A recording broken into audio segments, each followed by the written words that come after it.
wonderful Vanessa Redgrave, and with so many others. I am so proud to be here today with so many from across Scotland, showing solidarity with people right across the UK in saying no to the obscenity that is Trident nuclear weapons. I first joined the SNP 30 years ago. I know you don't think that is possible, but it's true. I joined the SNP 30 years ago this year, but I joined Scottish CND the year before that. I have opposed nuclear weapons ever since.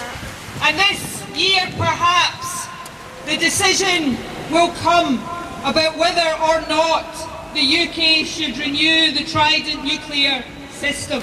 This is, without a shadow of a doubt, one of the biggest and most important decisions that the UK Parliament will take in this term. And before those who support the renewal of Trident line up to tell us that it would be absurd, that it would be dangerous, that it would be out of step not to renew Trident, let us remind them of this.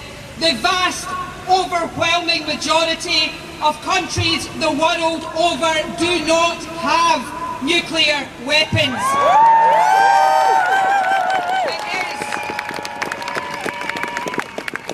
It is the norm, it is the rule in the world today to be nuclear free. It is the exception to the rule to possess nuclear weapons. Let that message ring out loudly and clearly.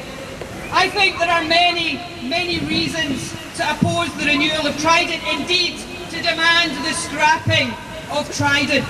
Firstly, let's remember the moral case. The use of Trident nuclear weapons would bring about human devastation and suffering on an unimaginable scale. Trident is immoral. Trident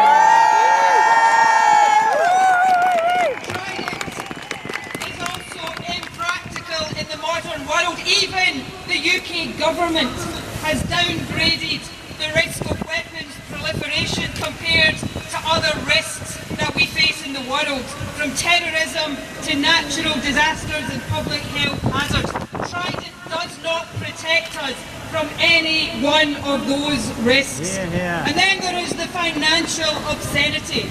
I listened, as I'm sure many of you did yesterday, to George Osborne speaking from Shanghai,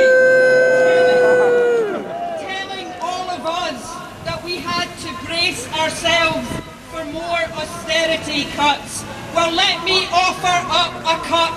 Let's cut £167 billion. There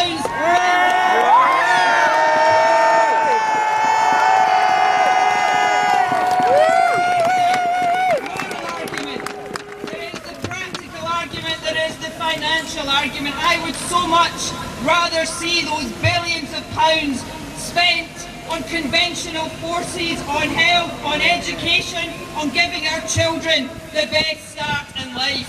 But lastly, there is the argument of leadership. You know, we are told that we can't expect other countries to disarm or not to arm in the first place if we don't have Trident, that we have to keep Trident to protect ourselves against those threats. Well, I think it's time to turn that argument on its head.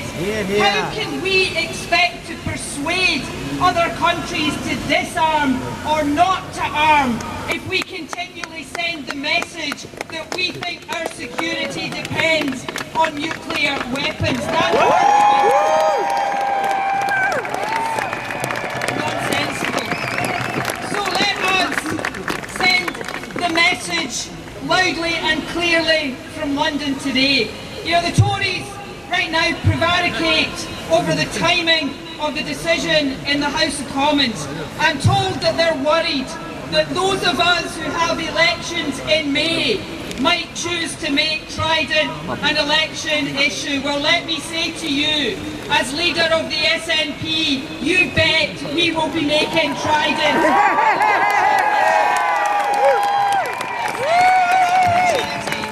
To say here today and to say in the coming weeks and months, no to Trident, no to nuclear weapons, yes to a world that is nuclear free. Thank you very much indeed. Spring all animals, vote for the clowns in the circus, bourgeoisie. Where the rich sing the blues till their trousers fall down, then they give you the price of a nice cup of tea. Be reasonable and demand the impossible now. Yeah, be reasonable and demand the impossible now. Drug guns and hospitals on every street.